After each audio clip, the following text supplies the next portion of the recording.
Hey, folks, this is Rabble Rousing Rich Bergeron. Ladies and gentlemen, it's the handsome icon himself, the Tornado Tony Penny. And Psychic Tom Patrick with his crystal ball glowing, catching fire. Yeah. Tom's like, let's take the show over with. I want to see this interview now. Yeah, it's quite Yes, the sir. event. I think, I I think Tony's got a couple female reporter stalkers at this point. It's funny. I was talking to my dad. Yeah.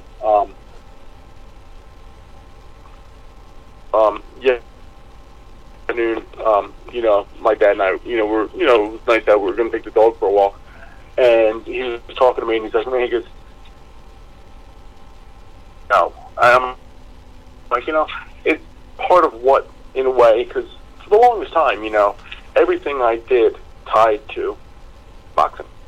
I went to college, and if I wasn't boxing, I don't know what I would have done. I probably wouldn't have graduated. Dr. Cox was able to focus, go to class, and all that. And that last semester there, when I wasn't boxing anymore, I really had a hard time. And then later, when I was out of college, and then I was on the shelf for a good year because I had torn ligaments in my thumb, it was hard. I was trying to work, and I was trying to do other things, but I was like, I felt like I had no purpose. And then I started training again, and even though I didn't get to really have any fights, I was training, I was sparring, and I was getting in better shape. Even when you'd go to work and you'd have like that little badge of honor, like black eye or that lip or whatever. How'd you get that sparring last night? And so I was down in the gym, I was training with this guy, and and he's fighting a pro fight this weekend, but I'm training with him and all that. It was a badge of honor. And then once again, the injuries crept in, and broken ankle, or high ankle sprain. It wasn't broken, but even worse, high ankle sprain, and shoulder, damaged, and all that. And it was like for a long time, I lost that sense of purpose again, and for a number of years, I lost it. And it was like and I've never felt so miserable in my life. And then exacerbated by the fact that, and Tom, I didn't know you back then. I was at a real bad job. So it was like you didn't have time to even work out, and you'd come home and you'd be like so miserable and drained from the day. You didn't want to work out. I was out of shape. I was drinking a lot, and it was like life was not enjoyable. And the only thing I found joy in anymore was going to baseball games. And at the time, all I was wearing was like that Uncle Sam hat, the one I bought at Party City, and that was like a little. And I was like, well, that I could be cool doing that. But because my life was so unenjoyable, I wasn't even having fun at the games anymore. And I'd be miserable, and I lost in the one playoff series, and I was just so devastated. And it was like, I don't know what I'm going to do. And someone goes, you know what, you got to find enjoyment in life again. And I said, it'd be cool if I could get a really, really nice Philly. And then someone's like, well, when the person told me that, well, make me a cake too. Ha ha ha ha. Oh, you are? Okay. I'll take the challenge. And then for a little bit, like the games were not good anymore. I mean, the team was playing terrible, but I was having fun again, and I learned how to have fun again. And now it's like, it, in a way, gives me the same rush that I would get when I would be going to for a fight. I'd be getting taped up, and that mentality changes. I suit up. It's like almost like I'm putting the robe on. I'm putting the gloves on. It's like the mentality changes. And when it's over, trust me, I don't have a black eye, I don't have a busted up mouth and a broken nose and all that. I'm like, I can get up tomorrow morning and feel okay. But it's almost doing this The over the last outfit does decade not wear sleeves. has given that me was a that good sense line. of purpose again. The outfit does not wear sleeves. What was that, he Rich? said. In the interview, when she asked, well, what's going on with the sleeves? He's got no sleeves on it. And he goes, the outfit does not wear sleeves. And funny, purposely said that for a friend of mine in there. And I purposely said it like that, just for a friend, because about 5 years ago, getting ready for the opening day, April 2nd, April 3rd, whatever, something around that time. it was predicted to be about 35, maybe 36 degrees. And I'm at work. I'm working at my client's office at the time. And they're like, "You going to the game tomorrow?" I said, "Yeah." They're like, "Dude, like, what are you going to wear?" I said, "I'm going to wear my outfit." Like, dude, your outfit, you usually, like, I've seen your pictures. You're in, like, a tank top and shorts and all that. I'm like, "Yeah, that's right." Like, but what are you going to wear? Like, are you going to wear, like a hoodie? I'm like, "No." Like, how about, like, long johns? I'm like, "No." So, like, how about some, like, red, white, and blue Under Armour? Well, I have to go buy it within the next 3 hours because the stores are closing and I'm still here, so no. And then I said, "My outfit does not wear sleeves." And I said, "You do not disrespect the integrity of the outfit." So I was at the pregame party, and two girls there were working at one table, and they're like, "Can we get a picture with you?" I said, "Yeah." I said, "But I need a favor out of you." I said, "Can I video you guys saying you do not disrespect the integrity of the outfit?" So they both I videoed them saying it, and then I sent it to my friends at work, and I'm like, "Even the girls here say you don't disrespect the integrity of the outfit." And then I was saying to somebody one time, they're like, about the sleeves. I'm like, "Listen, this outfit doesn't wear sleeves." I said, "The outfit doesn't wear sleeves." I said, These aren't my rules." Someone goes, "Well, whose rules are they?" I said, "Okay, well, they're my rules, but they're still the rules." Whose rules are they?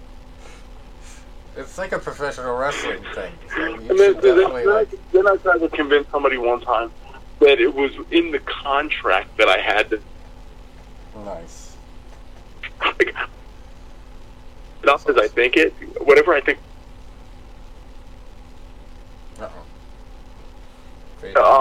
Or the person with a guy, my one friend's uncle, and he was at the tree lot, and he would always, because he was one of the guys, used to be one of the co-owners, and then he would always have me do, like, Santa Claus at his Christmas party, and he'd piss me off that year. So I'm like, telling my friend, I'm like, "I'm not doing Santa Claus for him. No, he can find somebody else."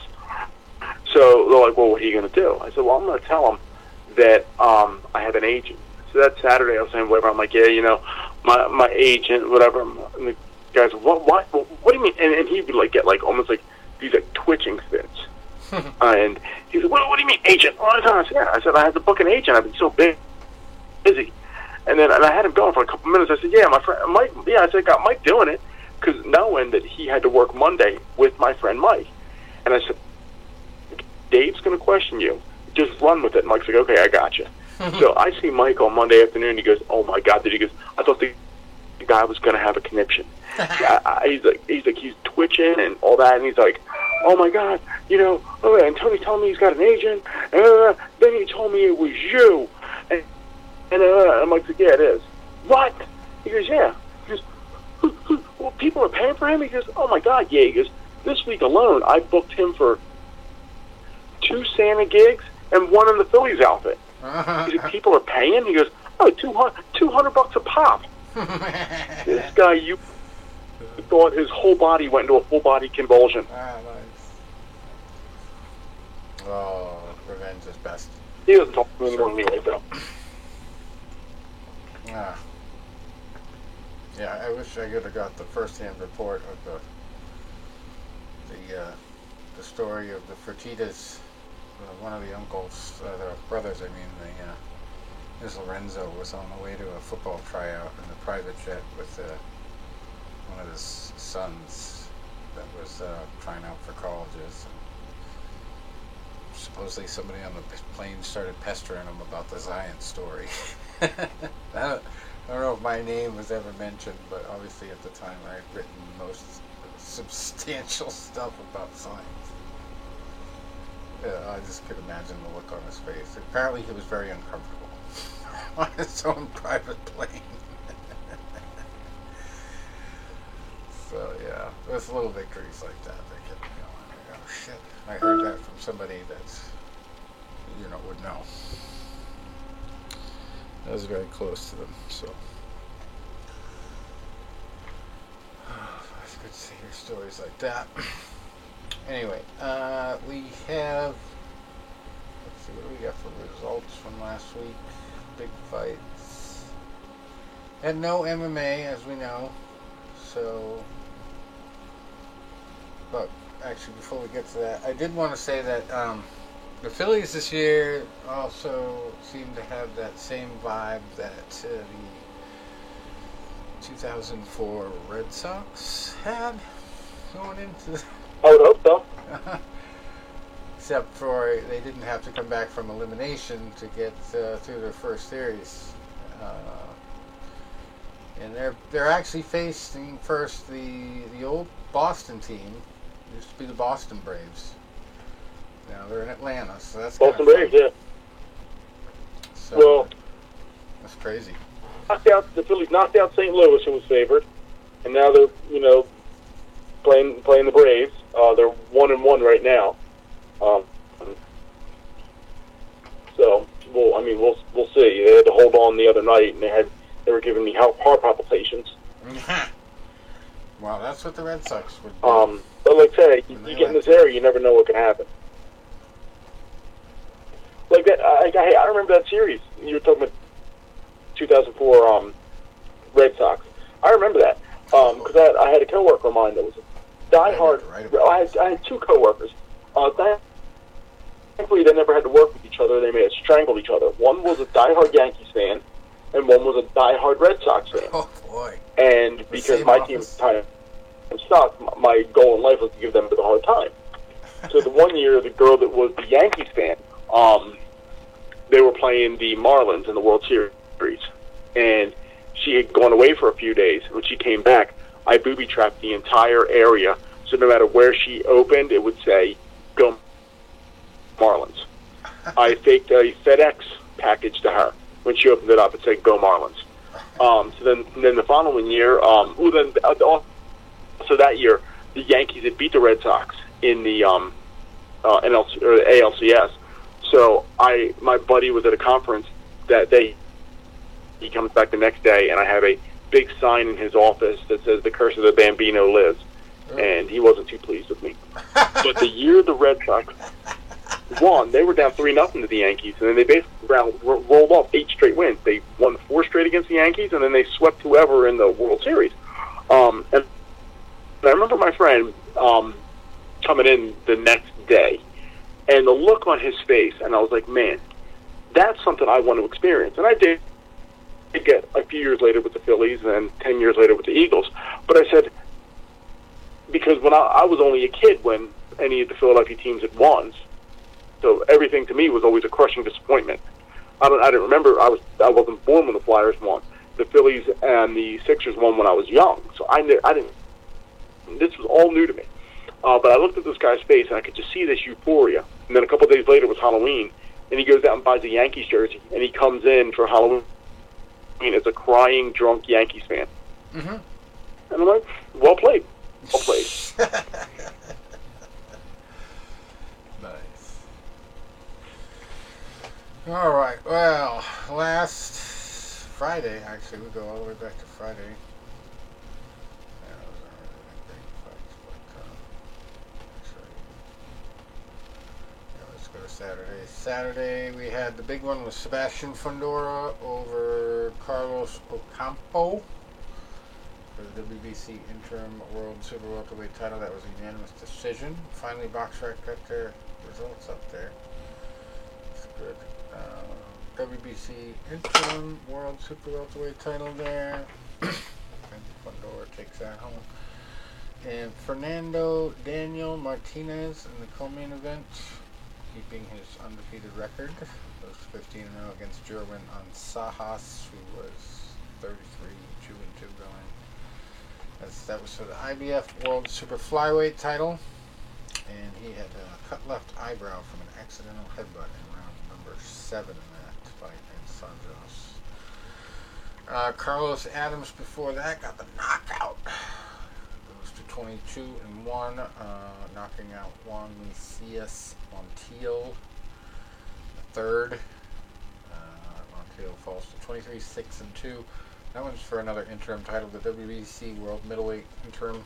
And Montiel was actually stopped standing up. It was a California Rules KO. Is that like a California stop? And the Fundora family stayed undefeated because Gabriella won her fight, went to 9-0 against Naomi Arellano Reyes, who falls to 9-2. That was for the WBC Latino flyweight title, which was vacant. It was a unanimous decision win for her. And Michael Fox had a bad night at the office. Down twice in round three, lost a unanimous decision in a 10-rounder to Gidius Kavaliauskas, who goes to 23-2-1. Fox goes to 22-4. And that's it for the big ones. On that card, over in the UK in Bolton, we had a good one. Liam Taylor going to 25-2 with one draw with a TKO in the fourth over Martin Harkin. Falls to 15-3. That's for the WBO European welterweight. Harkin was down 3 times. And then we go down under to Newcastle Entertainment Centre in Australia or New Zealand. I don't know. I always get those flags confused. But main event was Sam Eggington losing a majority decision, falling to 32-8 against Dennis Hogan, who goes to 31-4-1 for the IBO World Super Welterweight title as well. And I believe Eggington is from that area, so that's got to be rough. From your home crowd.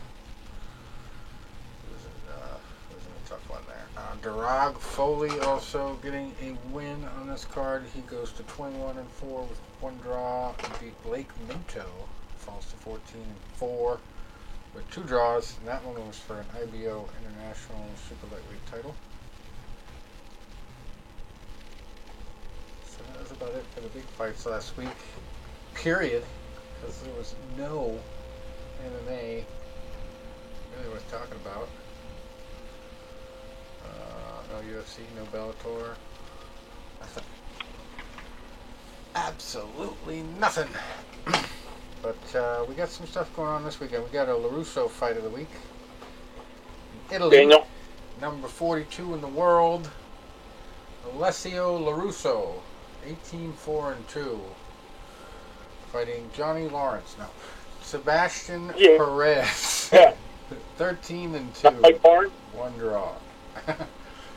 This one's for the EBU European Bantamweight title, vacant at this point.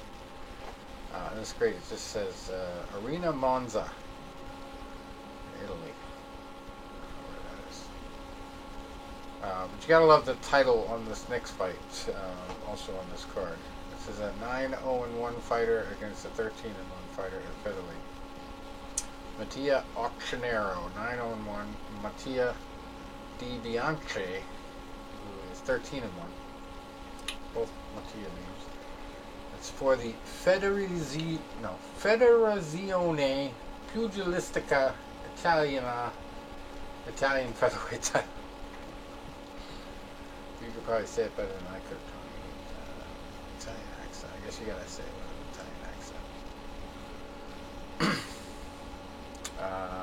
Like that guy that, remember the guy that spoke at the Rocky Marciano ceremony? He was like, in my country.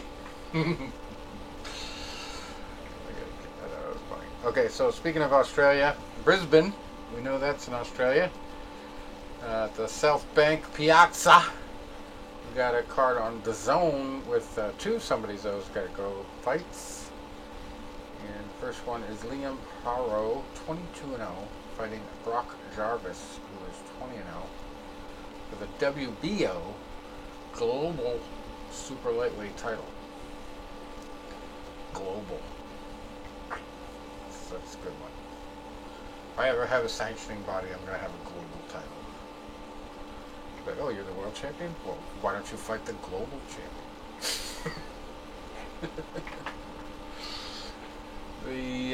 The other fight is our Mayweather fight of the week.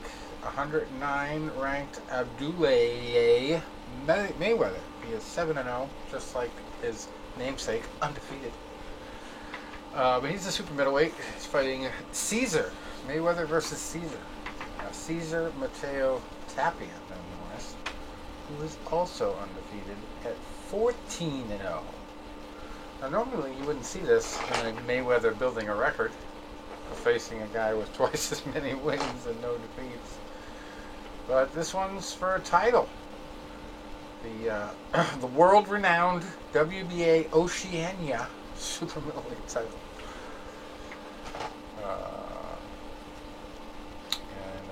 That's about it. Big one.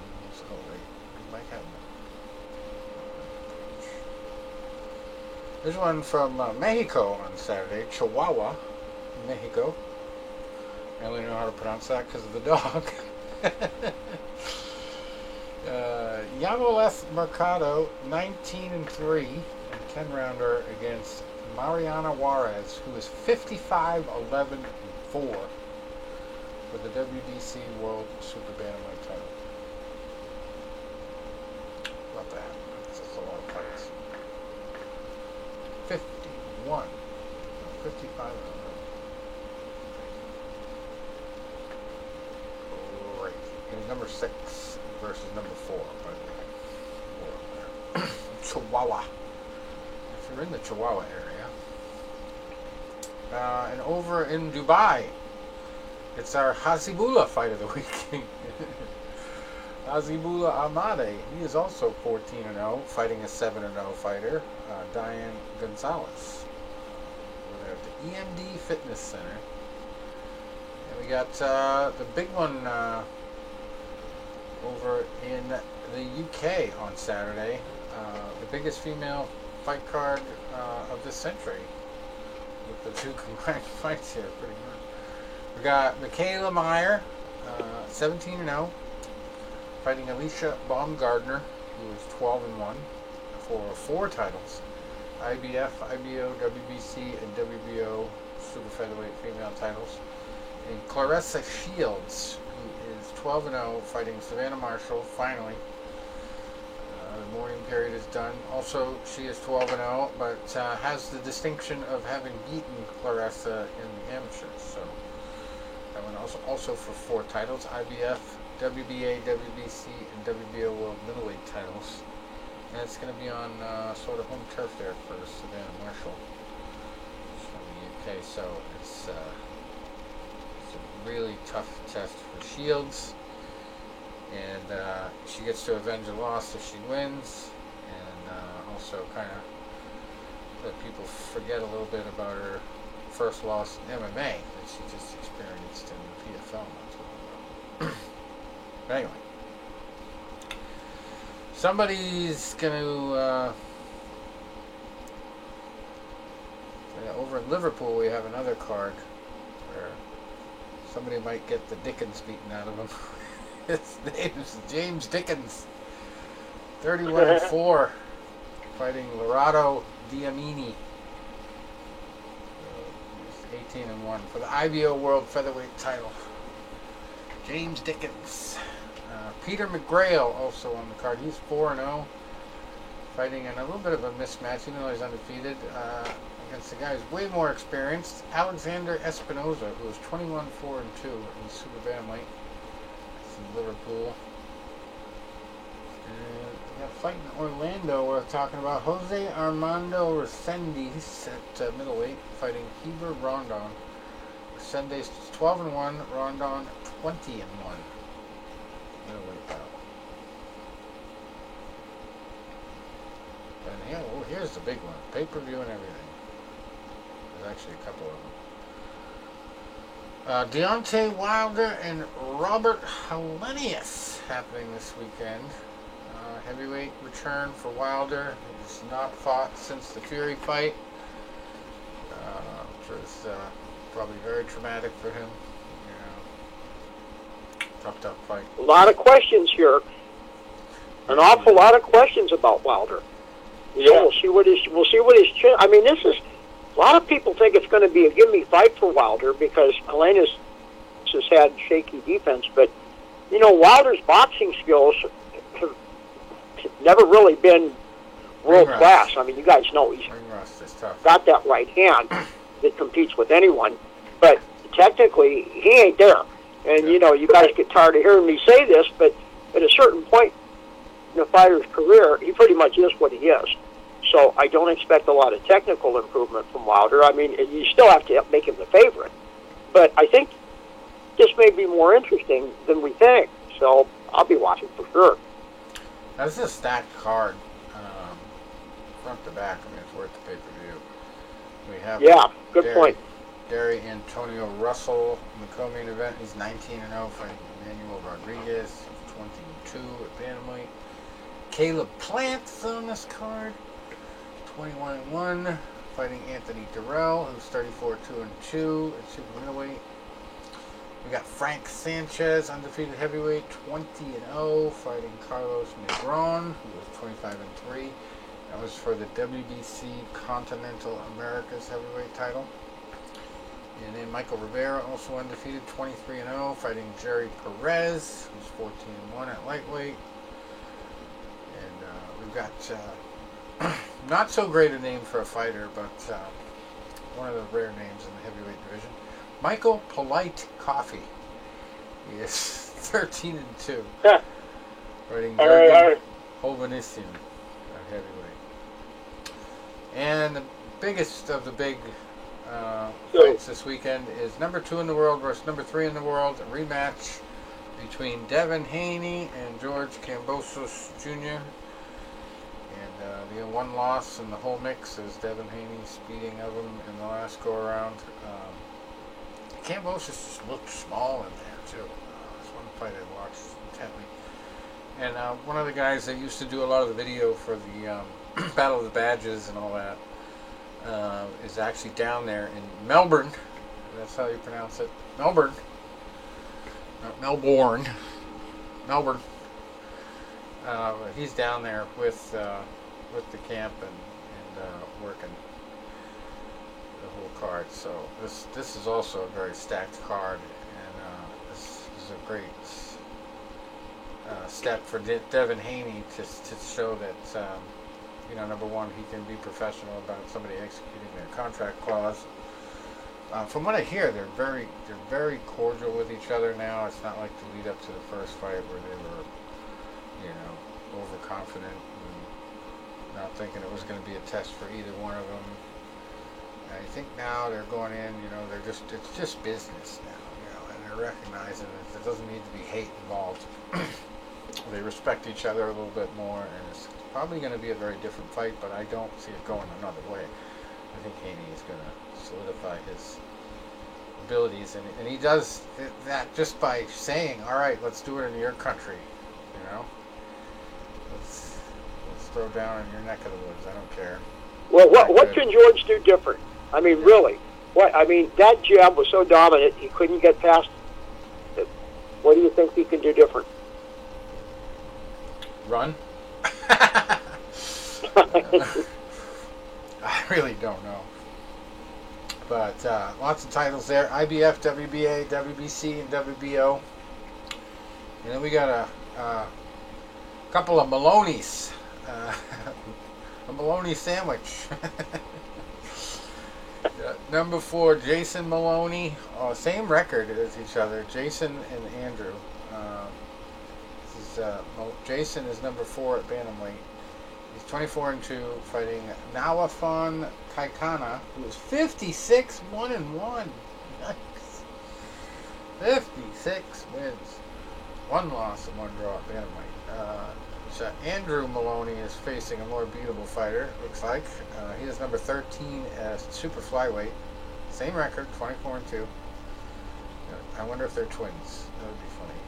9 different weights. It's still possible. Anyway. Andrew Maloney, spelled the same way too. He's fighting Norberto Jimenez, who's ranked number 12. Number 12 versus number 13. How about that? Norberto Jimenez is 31-9-6. That fight is for the WBO International Super Flyweight title. And then we got IBF World Super Bantamweight title on the line. Chernika Johnson, 14-1, and Susie Ramadan, 29-3 for Super Bantamweights. 10-2, so that's a female fight. it's tough to distinguish now on BoxRec. They don't tell you if it's the female titles or anything. You have to guess by the name now and offend some guy who has a female name if you get it wrong. Whoops. Anyway, we got Marcus Haywood. How about that for a name? 6-4-1 at middleweight, fighting Lorenza Simpson, who's 11-0. It's kind of a mismatch. Alright, to Sunday and Japanese fights. But we do have one UFC card this weekend to talk about. And I think a couple news stories that I selected. So we got UFC Fight Night 212. And I've been doing pretty decently on the football. Nothing huge, but not since I came almost 4 points away from winning that one game. But boy, a freaking Raiders game the other night. That was hard to predict. Thank God I stayed away from the tight end there. Darren Waller. Boy, he was out in the first quarter. Didn't do anything. But kept talking about this stupid analytics crap, whether you go for it on fourth down or not. And that game could have gone to overtime. And just on the basis of not taking the field goal. I don't understand that. Tie the game. Anything can happen. Tie the game. Don't freaking try to go ahead. On the freaking 1 yard line. Anyway, I digress. So we have Alexa Grasso versus Vivian Araujo. It's a $5 lineup situation this week, so I got about 6 cards to put together on this one. Alexa Grasso looks to be the favorite on FanDuel, even though she's got the same amount of losses. She's got 3 more wins, 14-3, fighting Vivian Araujo, 11-3. At flyweight, this is rare to have a female fight that's not a title fight be the main event, even if it's just a normal fight night and not a big time pay-per-view. But I love this co-main event. This is just a tremendous amount of experience versus a tremendous amount of talent, and it's going to be really a tough one to predict. But Cub Swanson has my backing on this one. Definitely going to have to pick a couple lineups maybe with Jonathan in it. But Jonathan Martinez comes in at 16-4. I think he's on a win streak too. Let's check that real quick. Cub Swanson, I think he's won his last 2.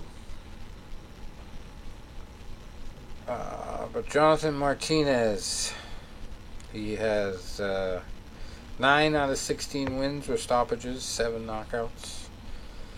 Yeah, he's got a 3-fight win streak, all unanimous decisions. And Cub Swanson, 28-12. I mean, that is just not common anymore in MMA to have that many fights. So that's one thing you got to worry about. Whether he's got that shut-off valve if he gets hit in the right place from so much combat experience. But he's been knocked out only twice of those 12 losses, submitted 7 times. 13 knockouts to his credit, about half of his wins in 4 submissions. And he beat Darren the Damage Elkins by TKO in his last bout. Just a beautiful spinning wheel kick and some punches to follow up. And his only loss in his last 4 fights was to Giga Chikadze, who is a pretty tough cookie. And that was a first round TKO from body kick and punches. He's done pretty well other than that fight in the last few years, dating back to 2019. So I'm rooting for him. I think he'll do alright. Let's see what else we got here. And then we got Askar Askarov. If you don't know, you better ask somebody. is 14-1-1 at flyweight, fighting Brandon Royval, who has been kind of up and down in his career. He's 14-6. I think Askarov handles him well. But, he's an any given Sunday type of fighter, too. I believe he has at least one win over the one fighter that beat Askar. Anyway. Middleweights, before that, Jordan Wright fighting Dusko Todorovic. Now, Jordan Wright has the distinction of having all 12 of his wins come by way of stoppage. So he has a 100% finish rate. But he's lost the bulk of his fights in the UFC. The 3 losses are all in the UFC, all recently. So it's tough to pick in this one, even though if he wins, it's like, pretty much guaranteed he's going to be in by knockout. But he's fighting Dusko Todorovic, who's 11-3, and just a really, really tough fighter. Oops, switched it around. I'm trying to click on his record here. All right. Dusko, D-U-S-K-O. How about that? His name is spelled with knockout. K-O. He has also lost a couple fights. 3 out of his last 4 he's lost. The only guy beaten that span was Maki Patolo back in December of last year by TKO in the first round. So yeah, that's kind of a toss-up, I want to say. Jordan Wright or Dusko Todorovic? That's a tough one.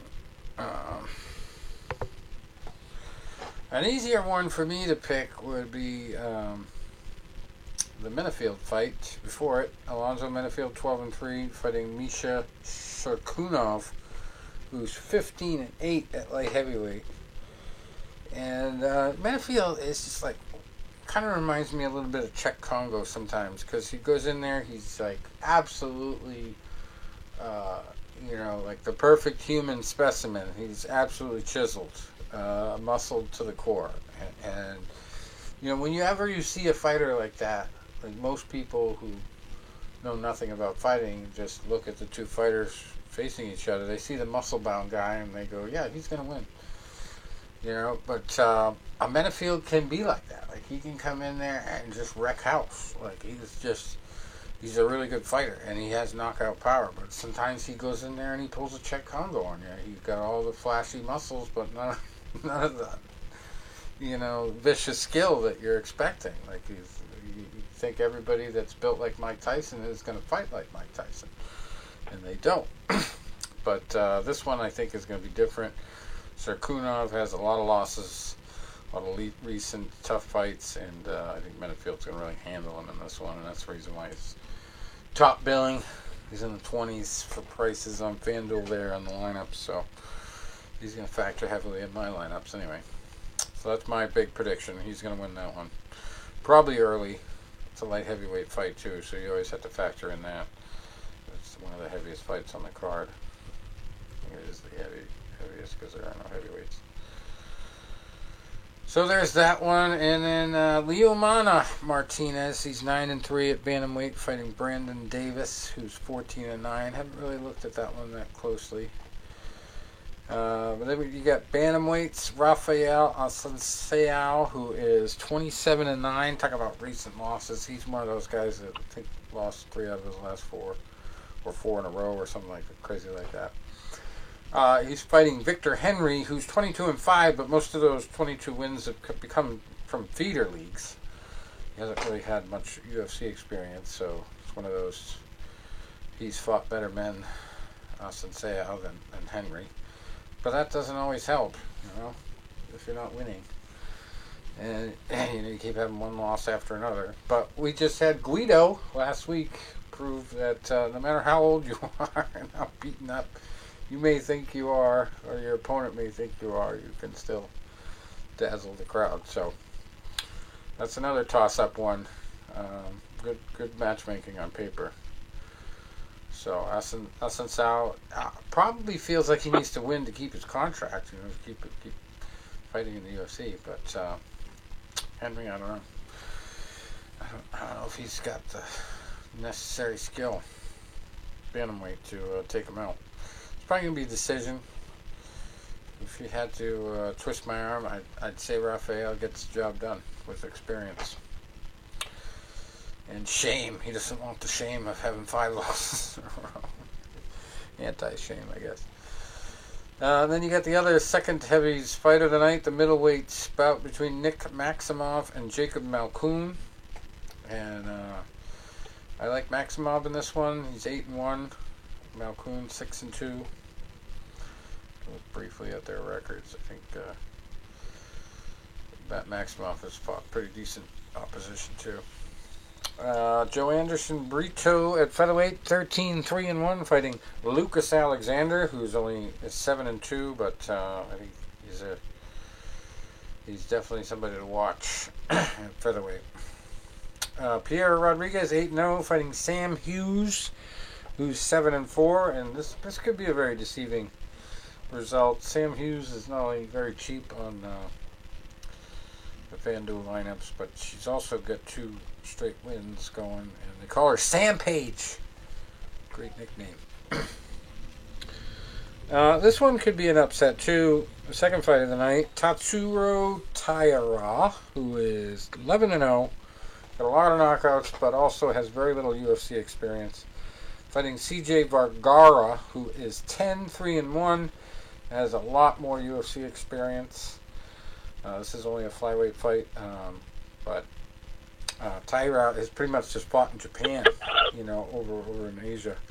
So this is, a lot of factors coming into this. And yeah, he has a lot of knockouts, but against people that nobody's ever heard of, except in Japan. And Vergara has really, studs on his lineup of wins. So it's one of those things where, yeah, the guy's undefeated, but is he for real? We're going to find out. But I think Vergara has to be the favorite in this one to me, despite fighting the undefeated guy, 11-0. So we'll see how that goes, see if I'm right there. But then there's the first fight of the night, Pete Rodriguez. He is the most expensive fighter on this FanDuel lineup at 4-1, because he's fighting a guy who's 1-1, Mike Jackson, at welterweight. And this is a funny one. Guess how Mike Jackson got his 1 win? Take a wild guess. He won by a thriller. By a what? By a thriller. A thriller? It was a thriller. No. Yeah. Jackson. Oh, I got it. No, he won by his opponent being disqualified. Mike Jackson. So that's probably why Pete is so favored to win. I thought it was bad when I looked up the guy's record last week. I talked about looking him up to make my picks, and one of his recent wins was against Boston Salmon, and they were pricing the guy wicked high, like it was the greatest thing. And Randy Costin, he lost. The women weekend legs guy. So yeah, Mike Jackson. That's funny. No wonder he calls himself Mike. Straight out of the grave. Alright, so that's it. There's no Bellator, no PFL. Bellator doesn't come back until the 29th.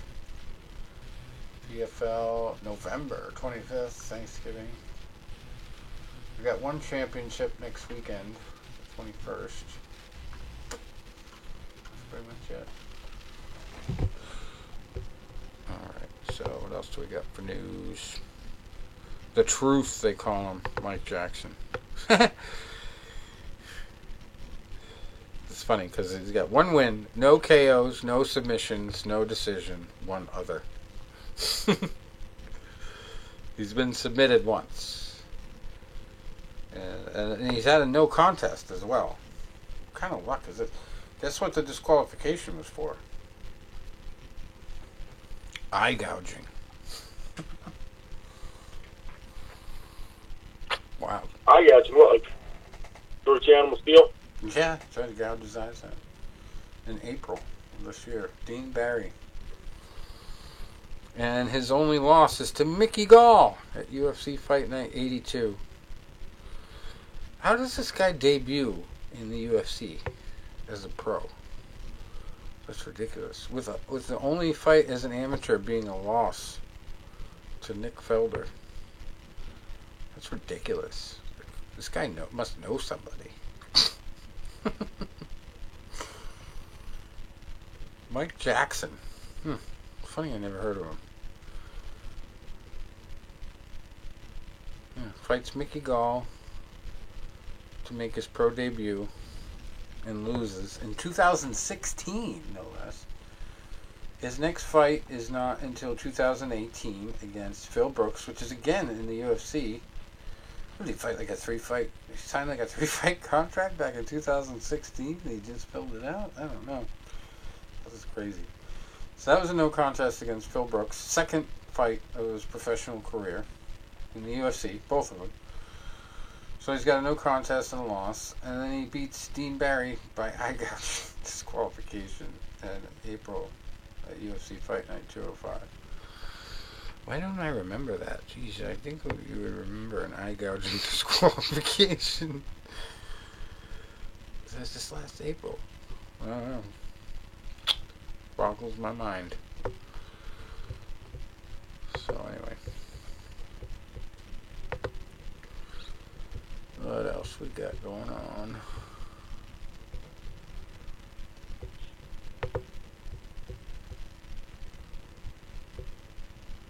Oh. Heavyweight. Boxing has a new threat.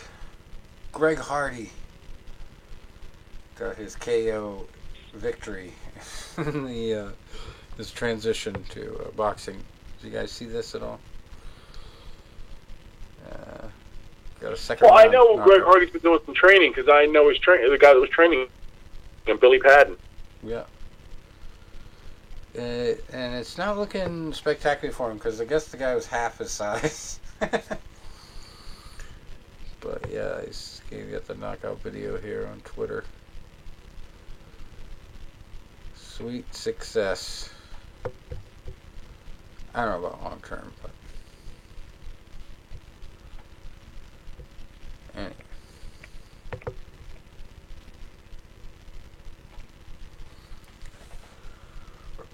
So other than that, I guess that's about it. Right here at the 10 o'clock mark anyway.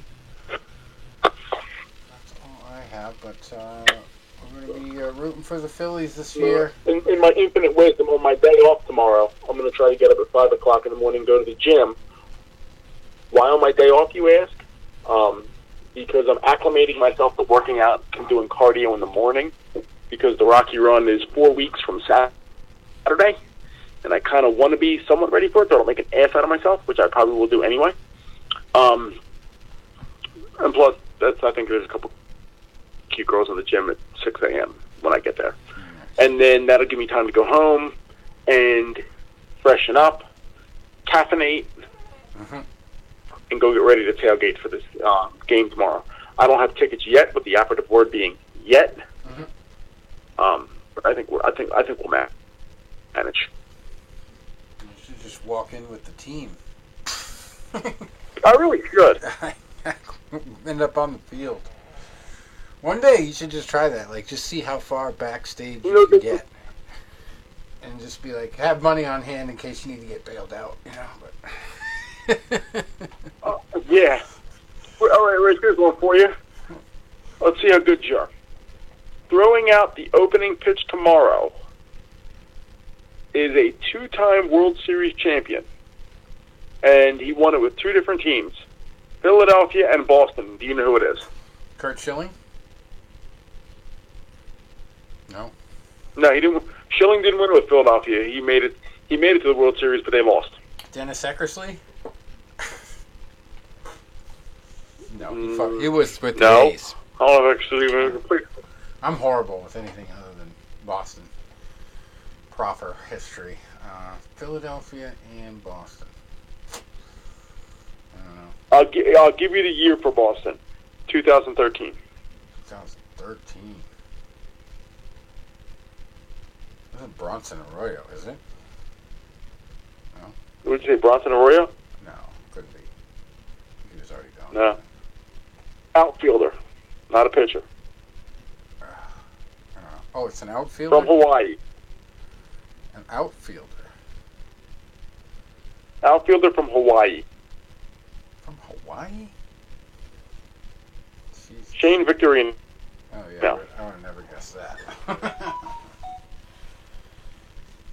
Well, I remember that year because I think we traded him to like the Dodgers or somebody. Then we got traded to Boston. I forget how he got to Boston. I remember you saying like, "Man, I really like this Victorino guy we got." And I'm like, "Yeah, well, we liked him for a lot of years." Mm-hmm. And then he won the World Series. I'm like, "I bet you really like him now." Yeah, I just I didn't even really watch baseball this year. I kind of fell out of love with it. Red Sox have been doing so shitty. This year was like very painful because they're in the basement the entire year, and I can almost not remember the last time they were that bad. You know what? But I do remember it. There were a lot of years when I was young. It was so bad. we had it for like a good really between like 2012, they were coming off their series of playoff appearances, and they had some injuries. They were 500. But then it was like 13, 14, 15, 16. They were worse and worse every year. Like 2015, they barely avoided 100 losses by winning on the last day. They're whatever 63 and 99. And then it was like, okay, then they started trading away, some of their older veterans, trading them away. Where they might be, if not 500, like 2 games under 500, they might be 80 and 82. So, interviewed the 1 year, and paper comes up to me and goes, "Hey, can we get a couple?" And I said, you can see there's excitement around a baseball team by the lines to the restroom on opening day. There was some years, you didn't have to worry about it. You could drink all you want to, go piss every other end. There was a line to the restroom, and I said for a while. Then it was like, this place is packed. It's like, that line to the restroom's out the door. I know the 1 year we were okay, and it was 2011. They had Rory Halladay. They just signed back Cliff Lee. They were like predicted to be one of the best teams in baseball. Of course, they floundered in the playoffs. But that first opening weekend, they win the first game on Friday. We have tickets for Saturday, and it's Cliff Lee's coming back to Philly. We're tailgating, and we're having a good old time. We're hanging with some friends. The porta potties were actually overflowing. Ugh. Sounds like a jackass. Pretty sick. And but that's how packed it was, and that's how many people were down there tailgating and drinking. It was like, I'm like, oh my god, you couldn't even go to porta potties anymore because they were like literally overflowing. Yeah. Nice. Not nice, but... Oh, by the way, before I forget, wrestling, WWE in particular, may be getting a new superstar from the UFC by the name of Nate Diaz. He teased a picture of a meeting of the minds with him and Triple H the other day. So that's obviously one of the possibilities he's looking at. Not going to take a pay cut in that scenario, I don't think. But I don't know. He's got the mouth for wrestling, that's for sure. I just don't know. I don't know if he's like a script. Well, we'll see if he can bulk up. I don't think he has the body for it, does he? Yeah, he's got to go talk to Matt Riddle. He used to smoke a lot of weed too, Matt Riddle. Now he calls it the devil's lettuce. He's jacked up. He started out in the feeder leagues too. Like he was doing a lot of independent wrestling, and then he got to the WWE. So I don't know what he did, if he tried to do it all natural or whatever, but probably took some kind of legal steroid type situation because he really got huge. And he was not like a fierce UFC fighter. He was kind of one of those type of guys that was just a scrapper, just was always there to fight, was always an entertaining fight. Not always winning, but it's definitely an entertaining style to watch. But yeah, Matt Riddle, good example, probably a good person to train with if you're coming from the MMA world. He probably already knows him. But anyway, I think he came through the Ultimate Fighter too, Matt Riddle, didn't he? So they would both have that in common. But yeah, it's not official yet. It's just an Instagram post that went viral. So that is out there. Let me just check on some of my Google alerts for today, see if I missed any other news.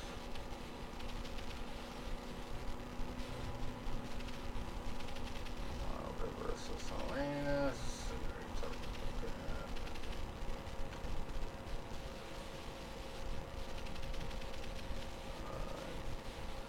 Eddie Hearn is picking Andy Ruiz to beat Deontay Wilder if the Helenius fight goes Wilder's way.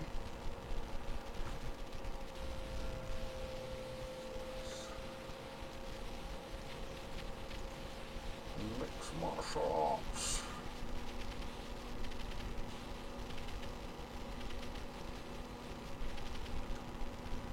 AJ McKee wants Patricio Pitbull Freire trilogy fight next.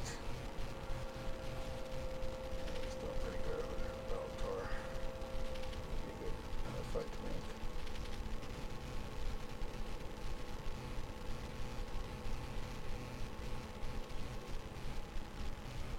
Oh, here's a new one. Mark Zuckerberg, just rented out, or whatever you want to call it, commandeered, I guess you could also say, the Apex, the UFC Apex for that event, the last big event there. Now here's a story from Fox Sports. Alexander Volkanovski, the Australian UFC champ, has a secret friendship with Mark Zuckerberg. So that's interesting. I wonder if Zuckerberg is Dana White's retirement plan. Somebody did a great meme with them swapped faces, so Zuckerberg's head was on Dana White's body, and they blended the faces too. So Zuckerberg's head was huge. It was funny. It was funny, but something tells me there's more to that meeting than we will ever find out until it becomes official. Like maybe it's one of those situations that they have to keep it secret until it actually happens, but it had to be more than just a date night. And now we're finding out that Zuckerberg not only wants to train in it, but seems to know a lot of people in mixed martial arts and the UFC, so something's got to come of that. I just don't see it being an innocent little, let's take out all the people at Facebook for a night of fun and fights. The other thing is there was no media, maybe Mark is like a recluse, that's why he wants to do the metaverse and all that. He's a nerd. He's probably not very sociable, even though he runs the social network. But no, he wouldn't do that just to make Zuckerberg happy. There has to be some kind of money deal being discussed. Something big, I would think. But yeah. If Zuckerberg ever got involved, if you're a UFC stock owner, you're making bank. So, it would really move the market. Funny enough, I was just watching Wall Street the other night. Same deal. manipulated the market on purpose. And then I watched that documentary on the GameStop thing on Netflix. They got a new thing on that. I didn't think it was that great a documentary. They kind of just told the story of how it happened, but they really didn't go into depth about all the other stuff it affected. And just one guy took the fall for that entire thing. Lost his license and everything, but he made out financially. Anyway, I guess that's it for this week. And we will hopefully get some good fights to talk about for next Thursday. We got another big UFC card to talk about. Good. I will be ready. As well. Yep. All right, guys. Let's enjoy the fight. So, All right. thanks for stopping by.